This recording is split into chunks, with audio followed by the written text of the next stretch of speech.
Tinapay maning una, bread. Oh.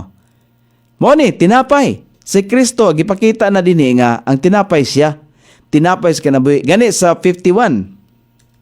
Ato mabasa dinhi 51. Ingon dinhi, ako mao ang buhing tinapay. O siya ang buhing tinapay.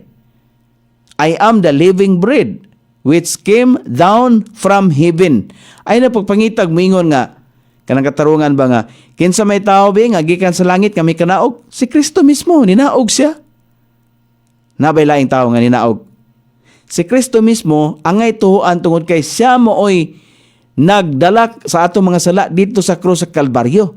Siya mo'y nanaog gikan sa langit. Gisultian tao, ako mao ang buhing tinapay nga mikanaog gikan sa langit.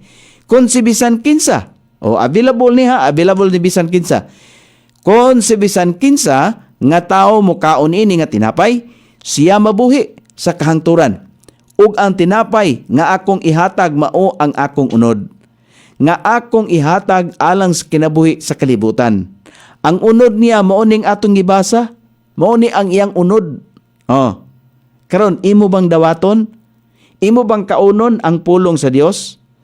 Imong kaunon meaning imong dawaton kinasing-kasing? Ana ba?